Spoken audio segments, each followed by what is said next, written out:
It was TNA Bound for Glory 2025. The Hardies versus Team 3D. One last time, but the only thing these two teams are bound for is the retirement home. Welcome back, guys, to Fog Wrestling. Here to review, here to recap Bound for Glory. It's kind of a 2-for-1 special because, yes, we did watch the only match that mattered in this pay-per-view, and we didn't watch anything else. So we're going to review the match that matters, and we're going to recap all the other matches that certainly don't matter. But yeah, a table for four, we can sit down and we can dine to that. Get the knives and forks out, folks, because this is the last feeding you're getting of these four. And I tell you what, I like them. Right, see the match. Wasn't that good. But it was never going to be good. If you want a good match between these four, there's about a million of them, right? I just like seeing all four in the ring. Last time. Might be like this video, might not be our best, but... No, it might not be, but the reality is, folks, the Dudleys and the Hardies are my two favourite teams of all time. See the rest of this fucking card, man. I don't even know why we're talking about it. Oh, Mike Santana. Does Santana know a guy who plays the guitar? And then, I think is it Aidan English who's doing the commentary now for TNA? And Tom Phillips. Yeah, I think it's Aidan English. And two fuds. And two walking fuds. He says that growing up, these were the two teams that got him in love with wrestling. Now, I don't think Aidan... this isn't my point, but I don't think Aidan English is that much younger than these two. Especially Jeff. I refuse to believe that Aidan English isn't at least in his 40s. Yeah, but even if he's 42, that means he would have been like 17 in 2000, so it's not unrealistic. Right, well, either way, that's not really my point. But first of all, Aidan English isn't that much younger than Jeff Hardy. Aidan English is allowed to enjoy these two teams growing up. But second of all, right, he says that these were his two favourite teams growing up, and it just got me thinking to today's generation, and it's like, holy fucking shit, you're going to have people growing up getting into the wrestling business. Dare I already say it? He's 38. Dare I say it? You probably already got people in the wrestling business that are going to be saying that they grew up watching the New Day. They grew up watching the Usos, and that was their two favourite. How the mighty have fallen. No, I totally agree, because you're looking at like the 80s. Look who you had in that. Road Warriors, Demolition. Not my cup of tea per se, but I can still megally appreciate them. But then you move on to like the 90s. You got like early 90s, mid 90s, like Steiner Brothers, like Rockers as well, and and then you move on to like into the late 90s too for Edge and Christian. These two teams, and you're right, man. It's insane, right? See the New Day and Usos. See by today's standards, like they're all right. But compared to guys of the past, they are fucking atrocious. Like, see 2025.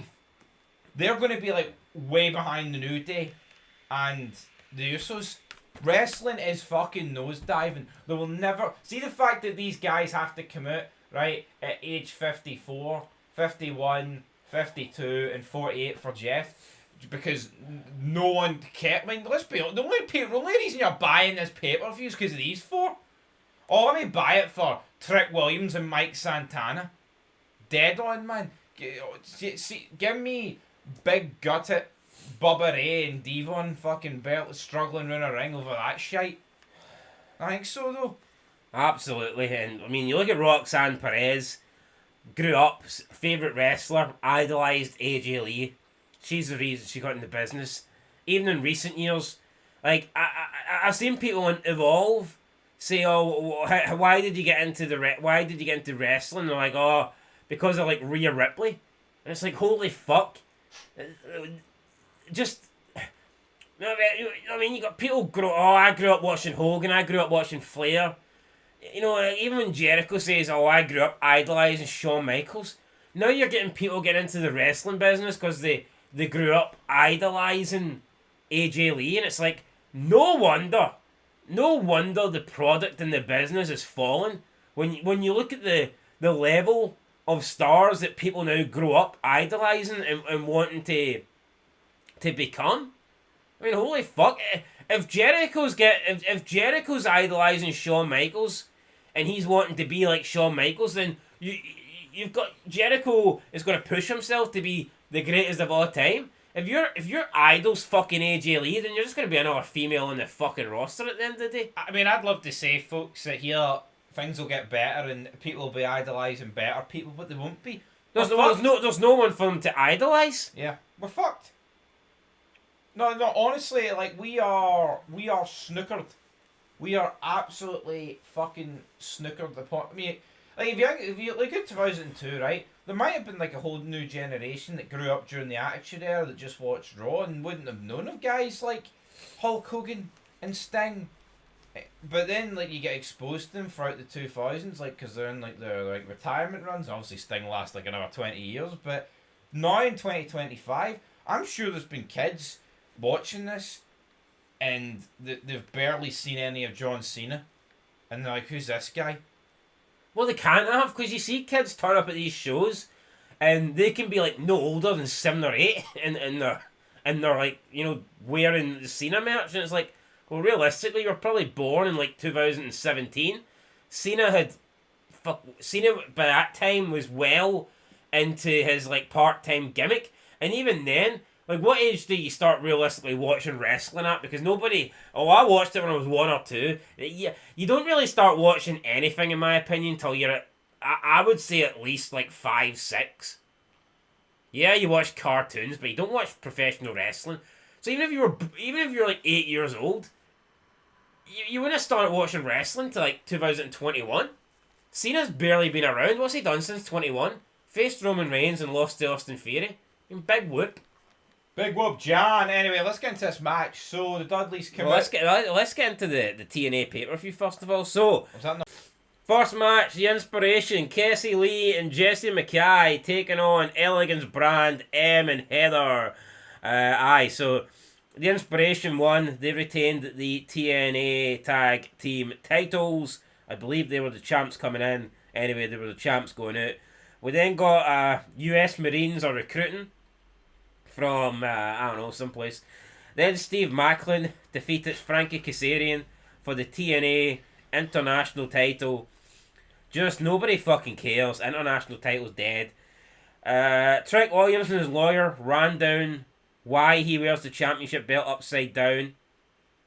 And if there's any shenanigans, his lawyer will be laying down cases and all the snitches. What the fuck is this shit? Then Tessa Blanchard with Victoria Crawford. Not too sure if that is Alicia Fox or Alicia Fox's little sister, but either way, she defeated Gia Miller with Jodie Fret in 6:15. And guys, I just want to point out, this is Bound for Glory. This is TNA's version of WrestleMania. And you've got all these fucking jobber matches. This is sad. Anyway, Tessa Blanchard won, so good luck. Right, after that we had Frankie Kazarian and Nick Nemeth. They co-won the Call Your Shot Gauntlet in a double pin, 30 minutes and 57 seconds. So Frankie Kazarian lost the international title. Then he won this, whatever that means.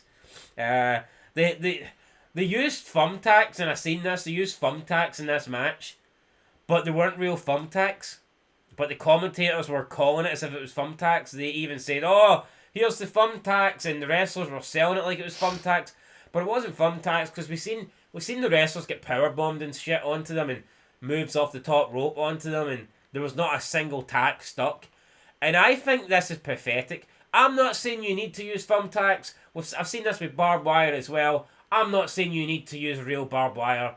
But if you're not going to use the real thing, then I think it's very fucking cheap to try and portray it as the real thing. And then you're getting like an ECW chant for the crowd. I think it's very disrespectful when we've actually seen hardcore wrestling in the past. People use thumbtacks, people use barbed wire, and now you're getting these fucking losers that want to do a couple of moves to try and pop the crowd for an ECW chant, and they haven't even got the guts to like use the real weapons.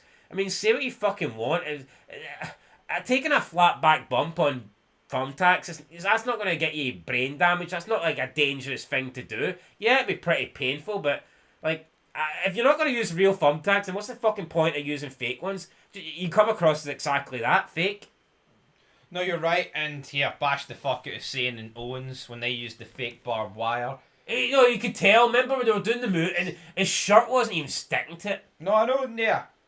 No, absolutely. It was like, no, see the barbed wire they were using, it was probably like the barbed wire you got in the wee Mattel toys. Plywood. You know, the Mattel toys that you got? I've still got that. It's probably that, but honestly, I'm not saying you have to use barbed wire or thumbtacks. Who wants us to book WrestleMania with a couple of action figures? We've got Chris Benoit. Chris Benoit. You want Benoit? You want a return from Benoit? You got him. Anyway, point is, fuck these losers that are using fake thumbtacks and fake barbed wire. I can barely speak, but fuck it. See the Hardys, right? Did they whip out a fucking step ladder tonight? Or did Jeff whip out the 25-footer? Exactly, guys. Right, I'm not saying you have to use these weapons, but I think it is very disrespectful to actually use these fake weapons. Yeah. No, it's fucking embarrassing. Look at when Foley and Funk went through the table with barbed wire wrapped around the table boards and barbed wire at One Night Stand.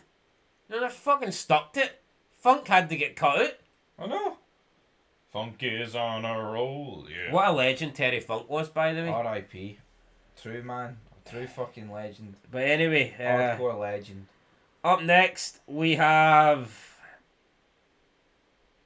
Kalani Jordan defeating Indy Hartwell to retain the TNA Knockouts Championship in 12 and a half minutes. I'm not sure why. Well, I do know why, actually, because NXT just need to have their hands on a TNA title. It's as simple as that. That's why. Aye, alright, we got it. Right, so, for the love of fuck, it better be the matchup next. Right, up next, the System defeated Order 4 in Hardcore War 1925. Aye, so there you go, the System. Yeah, right, after this, we got... Hold on. Chris Bay returned to TNA. Who the fuck's Crispy? Chris Bay, guy that was injured about a year ago. I don't even know who that is. He announced that TNA has set a new attendance record of 7,794,000. Oh wait, no, 7,794,000. I'm sure we're all going to wait for the yeah, so... I tell you what, for TNA it's a good number, but I also think the fact that's TNA's record attendance is kind of embarrassing. Now, I don't think that's their highest attendance in terms of all events, because I'm pretty sure they've done house shows that have did more than that. Yeah, TNA's just weird. Folks. See, when TNA went to the UK and they came to Scotland and they went to England, they did massive numbers. I'm pretty sure they did like 10,000, but in terms of a pay-per-view attendance, that probably is their highest attendance of all time. And I think it is sad because, I mean, you look at TNA in its prime, week after week, getting over 2 million people watching, and they had fucking stars, I mean, actual legends, but for some reason, they just never really capitalised on that, and they never really promoted the company well enough, and it's crazy that you've got AEW going to the UK and selling at Wembley, doing 80,000, when in reality, I mean, TNA should have been doing that. Yeah. Honestly, the European and UK market for years was underutilised. See, when McMahon couldn't give a fuck about it, TNA should have been fucking in there. They should have been in there, but it's a time for us to get in there about these four. No, but they were, but just only when it came to like house events, like show tours. Yeah, but that doesn't matter, man. You know what I mean? Honestly, I can't believe that TNA never did some pay-per-views in the UK with how good the house show attendances were. True. Anyway, up next we've got the Hardies versus the Dudleys. NXT and TNA tag team titles on the line in one final tables match. Very sad. We got a chair, we got a ladder, we got multiple tables. Got Brother Runt. Yep, we got Spike, Runt, whatever you want to call him. Dudley's looking. Yeah, you know what, man. Everybody in this match looked old. The Hardys were in better shape. Obviously, Hardys have always been in better shape compared. Plus, to the Hardys are actually still wrestling. They are. You know, but you know what, man? See, considering the limitations that these guys have, I thought this match was alright. I mean, we do have to bear in mind right? No, honestly, if your expectations are Rumble 2000 or TLC 2, you're retarded. Right? I've got nothing, no other. It was never going to be that. What can we compare it to? Brawlers of Destruction versus DX? I thought it was better than that. No, I know, but in terms of like age kind of thing, is that a fair comparison or? I'd say so. How long's Devon been at the ring? Fuck, he's been at the ring a while. But the same length Shawn Michaels was going into that match. But he was never Shawn Michaels though. That's very fucking true. Like he was good, like he wasn't Shawn, man. Well, to be fair, not many people are Shawn Michaels, so I'll cut Devon a bit of slack. Who's your daddy, Dudley Phil? Anyway, match was alright. The Dudleys were 3D to Jeff Hardy through the table. Then we got Jeff doing a swanton on Devon through a table where he kind of missed him, to be honest. His legs put him through the table, but I mean, it was. Do you not feel like Jeff's swantons have been shit for about a decade? It's the timing of them. He either overshoots them, undershoots them, or sometimes he just lands fucking flat on top of something. Yeah, so what happens? So Devon's at the game, it's 2-on-1. Bubba Ray turns round after a couple of chair shots, accepts his fate, realises that the Dudleys are not going out in a win, they're going out in an L. Powerbomb, double choke slam through the table, good night. They take the boots off him and Devon, they hug, they cry. It's sad because it's your childhood in front of you, and it's guys that are fucking great, and none of these fucking bums today could even aspire to have like a 1,000 for the fucking aura and charisma these fucking guys have got. The Hardys are trying to leave, the Dudleys stopped them, the Dudleys then took their boots off, the Dudleys handed the Hardys their boots, and the Hardys dropped both sets of titles to lift up the Dudleys' boots in the air.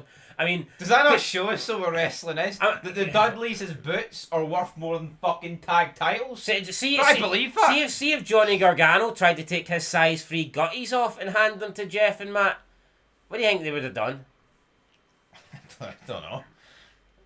I think I would have took them back to the gear, like. They fucking walked off. Matt would have been like, delete that shit. Delete. Delete.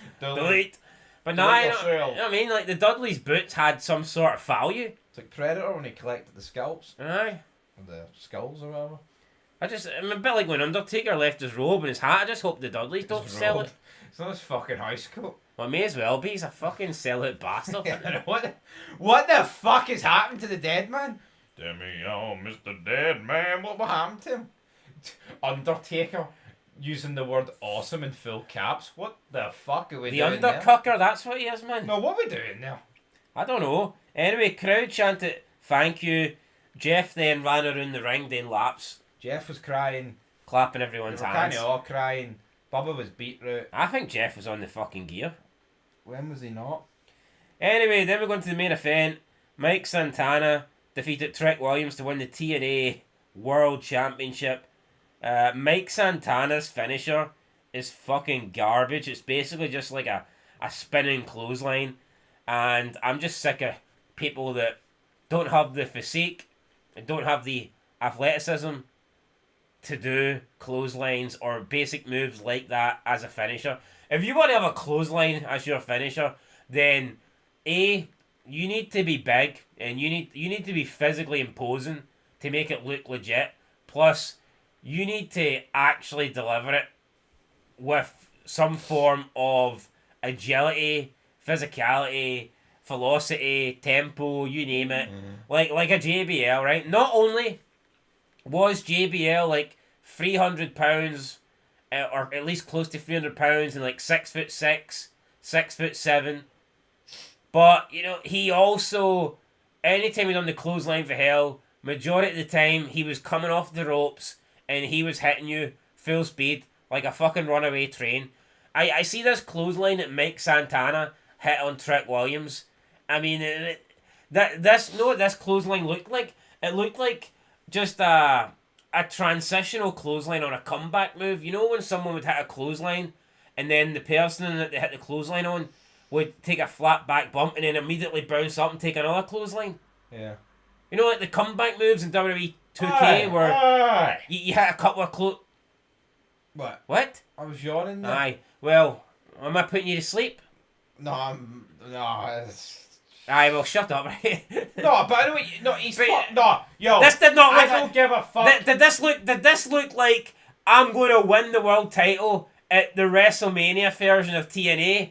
clothesline to you? Didn't look like that to me. No, but this match should never be in this slot. I don't give a fuck if they're fighting for the world title. The match before should have been in this But slot. look at Okada. Oh, the Rainmaker. You want to see the Rainmaker? It's a devastating finisher. I seen it and I was like, is that it? To my knowledge, right, the Dudleys have probably never had like a normal tag match main event, and obviously they've been in like a couple of like the what do you call it, the Invasion match 2001. That's the one that comes to mind. But why not fucking give it to them, man? It's the last time ever that we're seeing one of the greatest rivalries ever, and I mean that. It's that damn fucking. You're good. right, actually. I wonder how many main event pay-per-views that Dudleys have had. One Night Stand 2005. But I mean, not many is my point, but it's like, Maybe an Aces and Eights match in there somewhere. I know, yeah, I know, like Ric Flair didn't get to hit the last match at Mania was the pay-per-view's last match. Michaels wasn't it, at 26? Alright. It's like it doesn't always work out that way. But for me, TNA is so fucking bad. This match is a million times better than everything.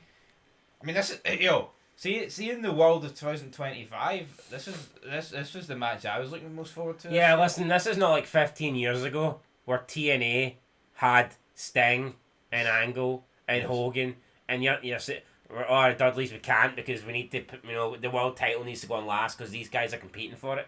I mean, this is 2025 where you've got a fucking jobber, let's not get it twisted, a fucking jobber who was known as being part of the Inner Circle, garbage faction, and the shitey version of LAX.